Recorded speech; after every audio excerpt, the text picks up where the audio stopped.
Hello बच्चों, कैसे हैं आप सब। देखिए बच्चों, एसएसटी में हमारा चैप्टर नंबर 14 चल रहा था। उसमें मैंने आपको काकोरी कांड के बारे में बता भी दिया था, है ना। पढ़ा था ना हमने काकोरी षड्यंत्र कांड। अब आगे आता है हमारा साइमन कमीशन, ठीक है ना। अब हम साइमन कमीशन के बारे में पढ़ेंगे। देखिए क्या है ये साइमन कमीशन 1927। साइमन कमीशन कब आया था? 1927 ईस्वी में। ब्रिटिश सरकार ने गवर्नमेंट ऑफ इंडिया एक्ट 1919 ईस्वी के क्रियान्वयन के मूल्यांकन के उद्देश्य से नवंबर 1927 ईस्वी में साइमन कमीशन का गठन किया था। ठीक है, कब हुआ था? 1927 में। किसने किया था? गवर्नमेंट ऑफ इंडिया एक्ट 1919 के द्वारा। सर साइमन की अध्यक्षता में यह कमीशन 3 फरवरी 1928 को मुंबई पहुंचा। ठीक है, जिसका सभी राजनीतिक दलों ने बहिष्कार किया था। कमीशन का स्वागत साइमन वापस जाओ के नारों से किया गया। देश भर में कमीशन के विरुद्ध संघर्ष होते रहे। ऐसे ही एक विरोध प्रदर्शन के दौरान लाहौर में लाला लाजपत राय को लाठी से पीटा गया, जिसके बाद से उनकी मृत्यु हो गई थी। सारे देश में शोक की लहर फैल गई थी। देखिए बच्चों, 1927 में ये सर साइमन थे, इनके अध्यक्षता में एक कमीशन आया था। ये 3 फरवरी 1928 को मुंबई पहुंचा था। ठीक है ना। तो इसमें क्या हुआ था, इसका सभी राजनीतिक दलों ने खूब अच्छे से बहिष्कार किया था, क्योंकि जो ये था ये किसी भी रूप से इंडियंस के हितों में नहीं था। तो इसके विरोध प्रदर्शन में एक जगह पर क्या हुआ था कि लाला लाजपत राय के ऊपर लाठीचार्ज किया गया था। मतलब सारी जनता के ऊपर किया गया था, लेकिन स्पेशली जो मेन टारगेट बनाया गया था वो लाला लाजपत राय को बनाया गया था। तो इतनी बुरी तरीके से उनके ऊपर लाठीचार्ज किया गया था कि उससे उनकी थोड़े दिनों बाद उनकी मृत्यु भी हो गई थी। इससे जितने भी क्रांतिकारी थे सब में आक्रोश था। ठीक है ना, और सारे देश में शोक की लहर फैल गई थी। ठीक है, इसके बाद नेहरू रिपोर्ट आई 1928 में। उस रिपोर्ट में क्या था देखिए, साइमन कमीशन की रिपोर्ट के प्रत्युत्तर में भारत की प्रतिक्रिया नेहरू रिपोर्ट के रूप में दृष्टिगोचर हुई। यानी कि जो साइमन ने, मतलब ब्रिटिश सरकार ने तो दिया था ये साइमन कमीशन, तो उसके प्रति उत्तर, मतलब उसके जवाब में एक नेहरू रिपोर्ट तैयार किया गया था, जिसमें भारत के लिए स्वीकार्य संविधान की रूपरेखा प्रस्तुत की गई थी। जब ये साइमन कमीशन आया था ना बच्चों, तो इसका विरोध सबने किया था। तो उसके बाद इन्होंने कहा था, ब्रिटिश सरकार ने, मतलब इन्होंने साइमन ने, कि भाई अगर तुम्हें हमारा शासन इतना ही पसंद नहीं है तो अपना संविधान बना लो ना आप अपने अच्छे से, जिसके ऊपर आप भी, जिसके अकॉर्डिंग आप भी शासन करो और हम भी शासन करें। तो उसको देखते हुए तो भारत के लिए एक स्वीकार्य संविधान की रूपरेखा प्रस्तुत की गई थी, और वो जरूरी भी हो गया था। इसमें भारत को 1 वर्ष के अंदर डोमेनियन स्तर प्रदान करने की मांग की गई थी। ठीक है ना। अब देखिए आगे क्या हुआ था इसमें की गई थी। जबकि 1927 ईस्वी में मद्रास अधिवेशन में कांग्रेस ने पूर्ण स्वतंत्रता के उद्देश्य की घोषणा की थी। इस परिप्रेक्ष्य में कांग्रेस द्वारा नेहरू रिपोर्ट को एक कदम पीछे हटाना माना गया था। जवाहरलाल नेहरू तथा सुभाष चंद्र बोस सहित नई पीढ़ी का कांग्रेस नेतृत्व स्थिति में परिवर्तन विशेषतः असंतुष्ट था। अतः 1930 ईस्वी में नेहरू रिपोर्ट को अंततः समाप्त कर दिया गया था। देखो नेहरू रिपोर्ट कब आई थी बच्चों? 1928 में। तो 1930 में इस रिपोर्ट को वापस भी ले लिया गया था, मतलब इसको समाप्त कर दिया गया था, क्योंकि इसे अच्छा नहीं माना जा रहा था। हालांकि ये पंडित जवाहरलाल नेहरू ने खुद बनाई थी, लेकिन फिर भी इसमें कुछ कमियां थी, इसकी वजह से इसे वापस कर दिया गया था। अब उसके बाद क्या हुआ था देखिए, 1928 से 30 ईस्वी के मध्य की महत्वपूर्ण घटनाएं। अब 28 में नेहरू रिपोर्ट आई थी, है ना, और 30 में वापस हो गई थी। तो इस बीच में इन 2 ईयर्स में क्या हुआ था देखिए बच्चों, 1928 ईस्वी में भारत में 200 से अधिक हड़तालें हुई थी।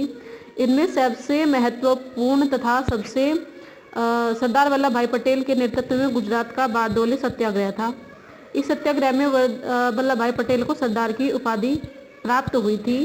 इसी आंदोलन ने चंद्रशेखर आजाद तथा भगत सिंह ने हिंदुस्तान रिपब्लिक एसोसिएशन की स्थापना की थी, जिसका उद्देश्य भारत को एक समाजवादी गणतंत्र रूप में स्थापित करना था। ठीक है ना। 1928 और 30 के बीच में क्या हुआ था, 200 से ज़्यादा हड़तालें की गई थी इंडियंस के द्वारा, और जो इनमें सबसे ज़्यादा महत्वपूर्ण थी वो थी वल्लभ भाई पटेल के द्वारा किया गया सत्याग्रह था। कहाँ? बारडोली में, गुजरात में बारडोली में। इसी घटना के बाद से सरदार वल्लभ भाई पटेल को सरदार की उपाधि दे दी गई थी। ठीक है बच्चों, समझ में आया? और 20 और 30 के बीच में ही चंद्रशेखर आजाद और भगत सिंह ने हिंदुस्तान रिपब्लिक एसोसिएशन की स्थापना की थी। अब नेक्स्ट है पूर्ण स्वराज्य का प्रस्ताव। 1929 में जब नेहरू पोर्ट को वापस कर दिया गया था, तब पूर्ण स्वराज्य का प्रस्ताव भी रखा गया था। देखिए इसमें क्या हुआ था। 1929 ईस्वी में जवाहरलाल नेहरू की अध्यक्षता में लाहौर के अधिवेशन में पूर्ण स्वराज्य का घोषणा की गई थी। इस लक्ष्य की प्राप्ति के लिए गांधी जी को सविनय अवज्ञा आंदोलन का नेता नियुक्त किया गया। जवाहरलाल नेहरू ने दिसंबर 1929 में रावी नदी के तट पर भारत का तिरंगा ध्वज फहराया। यह भी निश्चित किया गया कि 26 जनवरी 1930 को देश स्वतंत्रता दिवस मनाएगा। ठीक है ना। देखिए क्या हुआ था कि जवाहरलाल नेहरू ने स्वयं अपने आप 1929 में दिसंबर में भारत का तिरंगा लहराया था। कहाँ पर? रावी नदी के किनारे पर। ठीक है ना। तो उसी समय यह भी निश्चित कर दिया गया था कि 26 जनवरी 1930 को देश का स्वतंत्रता दिवस मनाया जाएगा, लेकिन ऐसा नहीं हो पाया था। ठीक है। अब आगे क्या आया था देखिए, सविनय अवज्ञा आंदोलन 1930 ईस्वी 30 से 33 ईस्वी के बीच की बात है ये।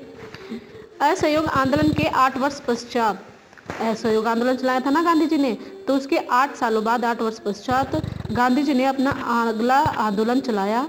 राजनीतिक तनाव भरे वातावरण में भी गांधी जी ने 1930 में सविनय अवज्ञा आंदोलन छेड़ दिया। गांधी जी ने अपने 11 सूत्रीय प्रशासित सुधारों का कार्यक्रम बनाया तथा वायसराय इरविन को इसे स्वीकार करने को कहा, किंतु सरकार की प्रतिक्रिया अनुकूल नहीं थी। परिणामतः गांधी जी ने 78 सहयोगियों के साथ ऐतिहासिक दांडी यात्रा 12 मार्च 1930 को प्रारंभ की थी। जब उनकी मांगे यह नहीं मानी गई थी, तब गांधी जी ने अपने 78 साथियों के साथ, देखिए बच्चों लिखा हुआ है ना कि 78 सहयोगियों के साथ, 78 सहयोगी के साथ ऐतिहासिक दांडी यात्रा 12 मार्च 1930 को प्रारंभ की।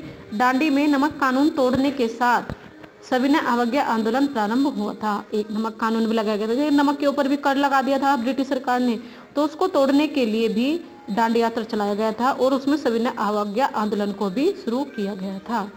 अनेक स्थानों पर नमक कानून तोड़े गए, विदेशी वस्त्र जलाए गए, शराब की दुकानें लूटी गई, करों को राजस्व अदा करने के लिए मना किया गया था। छात्रों ने स्कूल कॉलेजों का बहिष्कार कर दिया। सरकारी कर्मचारियों ने अपने कार्यालयों का बहिष्कार किया। सरकार ने दमनकारी उपाय अपनाए, किंतु इससे असंतोष की ज्वाला और भड़क उठी। गांधी सहित हजारों लोग बंदी बनाए गए तथा कांग्रेस को अवैध घोषित कर दिया गया था। जब ब्रिटिश सरकार ने देखा था कि अब तो सारा देश क्रांतिकारी, मतलब क्रांति उमड़ चुकी है सारे देश में, तो इन्होंने क्या किया था, जो 78 सहयोगी के साथ तो इन्होंने दांडी यात्रा की थी। किसके लिए? नमक कानून को तोड़ने के लिए। तो कुछ जगहों पर नमक कानून तोड़ा भी गया। विदेशी जो कपड़े यूज करते थे सब उनको जलाया गया था। शराब की दुकानें लूट ली गई थी। तो इससे क्या हो गया था, इस आंदोलन को दबाना शुरू किया गया, उसके लिए उपाय किए गए अलग अलग। उससे क्या हुआ, दमनकारी उपाय अपनाए गए, तब उससे क्या असंतोष की ज्वाला और भड़क उठी, मतलब और जगह जगह पर क्रांति फैल गई। तो इसी कारण से इस सारे कार्यक्रम को बंद करने के लिए सरकार ने गांधी जी सहित हजारों लोगों को बंदी बना लिया था और कांग्रेस को अवैध घोषित कर दिया गया था। ठीक है बच्चों, ये हुआ था सविनय अवज्ञा आंदोलन। इसमें भी कुछ अच्छा रिजल्ट नहीं आया था। अब नेक्स्ट आता है हमारा गोलमेज सम्मेलन। देखिए क्या था, राउंड टेबल कॉन्फ्रेंस। इसमें हुआ था कि भारत में जब आंदोलन चल रहा था तब साइमन कमीशन की रिपोर्ट प्रकाशित हुई। अभी पढ़ा था ना हमने, 1927 में साइमन कमीशन आया था। आंदोलन की व्यापकता ने सरकार को समझौता करने के लिए विवश कर दिया। परिणामतः लंदन में प्रथम गोलमेज परिषद 1930 से 31 ईस्वी आयोजित की गई थी। बच्चों क्वेश्चन आ जाता है कि प्रथम गोलमेज आंदोलन कब हुआ था? 1930 से 31 ईस्वी के बीच में था और कहाँ हुआ था? लंदन में। इसे सब लर्न करेंगे कि लंदन में प्रथम गोलमेज परिषद 1930 से 31 ईस्वी में आयोजित किया गया था। ठीक है, कांग्रेस ने इसमें भाग नहीं लिया क्योंकि इसे तो अवैध घोषित कर दिया था, किंतु भारतीय राज्यों, मुस्लिम लीग, दलित वर्गों, सिख तथा अन्य वर्गों के प्रतिनिधियों ने इसमें भाग लिया था। इस समिति में यह प्रस्तावित किया गया कि सभी भारतीय राज्य मिलकर एक संघीय ढांचे का निर्माण करेंगे। मतलब जो अब सब अलग अलग राज्य अपने अलग अलग स्तर पर काम कर रहे थे, वो सब अब एकजुट होकर काम करेंगे। संविधान के ढांचे के अतिरिक्त दलित वर्गों के लिए सीटों के आरक्षण तथा मुसलमानों के लिए पर्याप्त सुरक्षा उपायों का प्रावधान आदि पर चर्चा की गई। ब्रिटिश सरकार ने लोगों से सविनय अवज्ञा आंदोलन वापस लेने तथा सरकार के साथ सहयोग करते हुए संवैधानिक समझौता करने की अपील की। अब जो ये सविनय अवज्ञा आंदोलन चल रहा था ना, तो सरकार ने कहा कि भाई तुम अपने इस आंदोलन को वापस लो और हम समझौता करने के लिए तैयार हैं। गांधी जी तथा वायसराय इरविन के मध्य समझौता हुआ, जिसके परिणाम स्वरूप 5 मार्च 1931 को गांधी इरविन समझौता हुआ। कब हुआ था? 5 मार्च 1931 को गांधी इरविन समझौता हुआ था। क्वेश्चन बनता है बच्चों के, गांधी इरविन समझौता कब हुआ था? 5 मार्च 1931 ईस्वी को। और कब हुआ था? गोलमेज सम्मेलन के दौरान। ठीक है, चलिए आगे क्या है देखिए। इस समझौते के अंतर्गत यह स्वीकार किया गया कि सविनय अवज्ञा आंदोलन वापस ले लिया जाएगा तथा द्वितीय गोलमेज परिषद में कांग्रेस के भाग लेने के उपाय किए जाएंगे, क्योंकि इसमें तो कांग्रेस ने भाग नहीं लिया था क्योंकि इसे अवैध घोषित कर दिया गया था उस समय पर। तो जो आगे गोलमेज सम्मेलन होगा तो उसमें कांग्रेस भी पार्टिसिपेट करेगी। इस समझौतों पर प्रतिक्रिया हुई क्योंकि यह समझौता भगत सिंह, सुखदेव तथा राजगुरु, जो लाहौर षड्यंत्र मामले में आरोपित थे, को फांसी देने की पृष्ठभूमि के लिए किया गया था। कांग्रेस ने अपने कराची अधिवेशन में गांधी इरविन समझौते को स्वीकार कर लिया।